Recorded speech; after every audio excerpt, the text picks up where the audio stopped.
Welcome back to episode 13 of building our ultimate expedition vehicle. In this episode, we wrap up our plumbing and test out our water heater. I'm Courtney, and that's my husband Riley. Driven by a desire to learn new skills, we set off to build our ultimate expedition vehicle. With a timeline of 2 months, we are pushing ourselves to create a vehicle that will allow us to ski, mountain bike, and off-road our way through the country. We had no idea what we were getting ourselves into when we started this project, but it's turning into so much more than just an RV. So buckle up and follow along, because this is Ambition Strikes.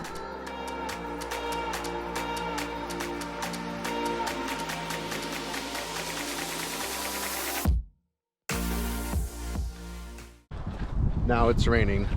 Luckily the camper is all sealed up and we can work on the inside and we're not really too worried about damaging anything. We're going to install the strainer assembly into our sink. So to seal it up, we're putting some plumber's putty on the bottom of the strainer.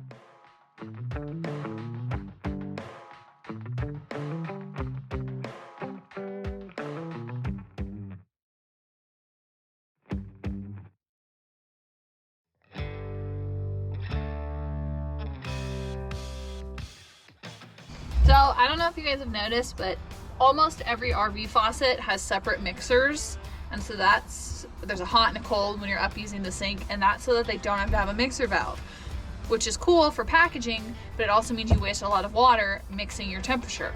So I'm just using a normal house kitchen faucet, but it does mean that we need to make room for the mixer valve in here. Is this the first sink you've been able to install while standing up? First time someone's been nice enough to install a door to access the bottom of the sink.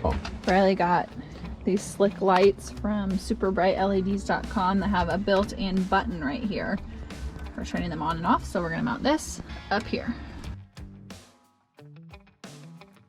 It's quite chilly outside and I came in to turn the heater on just to do some more testing of it, and within 10 minutes it's very toasty in here, and now I don't want to go back outside. Riley's under the truck hooking up the drain plumbing.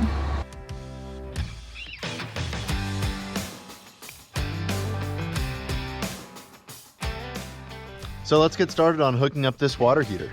So I went online and did some more research and read through the install instructions of a few diesel heaters as well as a few auxiliary heaters like what get installed in buses, and realized that those companies were just having us tee directly into the heater core return line and not doing all the heat exchanger stuff that I was trying to use. And it got me thinking about why I was doing that, and I think that I think my fears were a little exaggerated, and I'd gotten some tunnel vision that was a really good way to do it. I think we're going to simplify our system, not use the heat exchanger, not use the expansion tank. So one of the first steps in our heat exchanger coolant setup is this right here. Is where the coolant hose gets routed. So we're going to need to drill a hole in the floor so we can hook this 90 up and drop it down through the floor.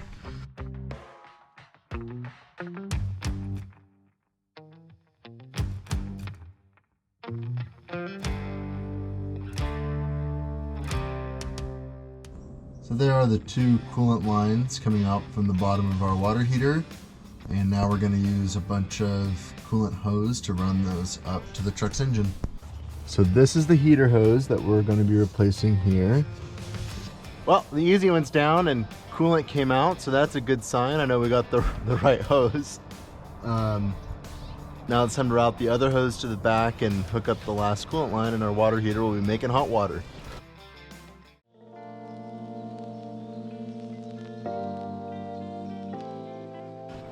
Courtney's using her dainty lady hands to try to tighten it up.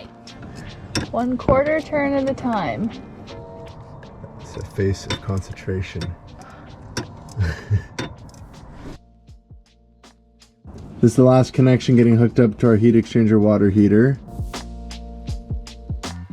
So this is the original plan for the kitchen sink drain, but using this big P-trap assembly, it hangs down really far. We're almost a foot here underneath the sink. So I found this little RV drain trap assembly, And this has a built-in P-trap. Basically, the bottom of this cup extends into a little chamber, and then this is up here, so there will always be a little bit of standing water in here that prevents the backflow of smells up through your sink.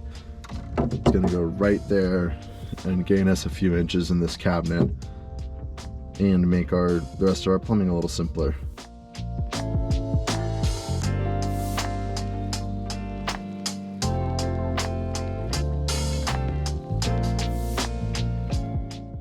I think that if I just drill in this far corner, it's gonna put our drain in the perfect spot. I'm gonna start with a small hole because it's always easy to fill in a small hole.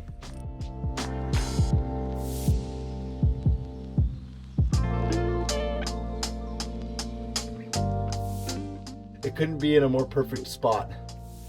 Sometimes he's lucky, and sometimes he's really lucky. I think this falls into the really lucky category.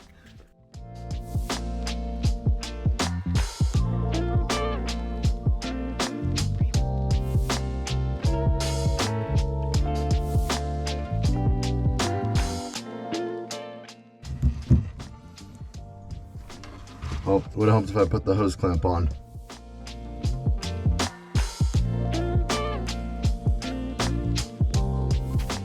Riley has been working really hard, and not only are we about to test our plumbing, we're also about to test our water heater because he got it all hooked up yesterday.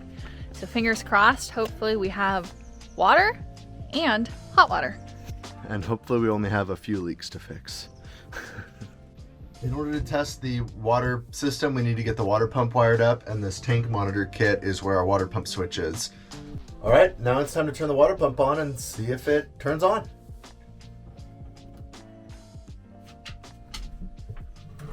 Oh, it's on.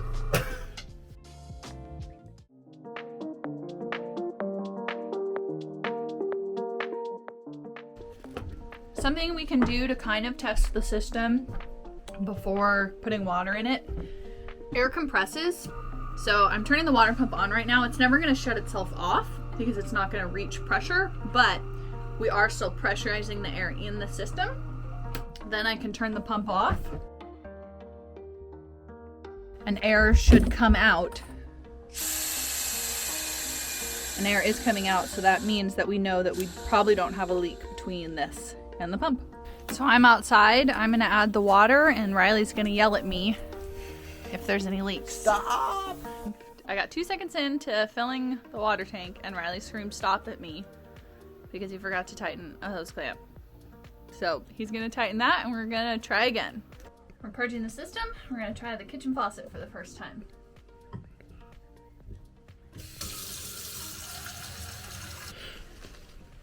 Oh, what? I thought we were...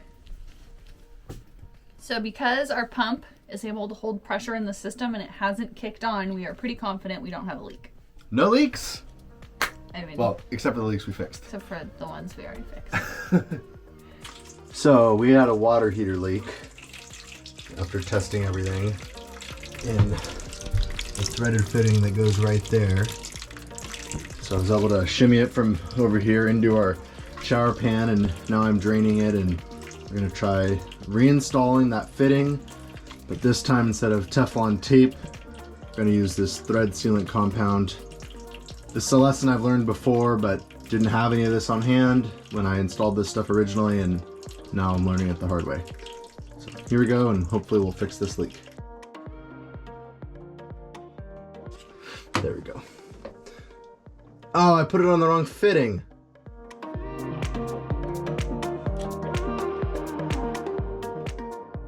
All right, we got the water heater back in, and we're checking for leaks now. And I think it's time to fire it up and see if we can make hot water. Oh, it looks like we've got the water heater leak fixed, and we've been idling the truck now for probably about 30 minutes. The truck is up to temperature.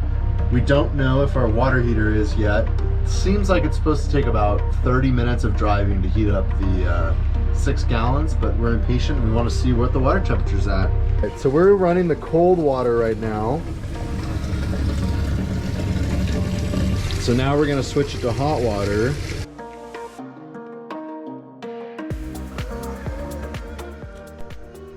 If If you've enjoyed our videos, make sure to hit that like and subscribe button as we get closer and closer to hitting the road in our ultimate expedition vehicle.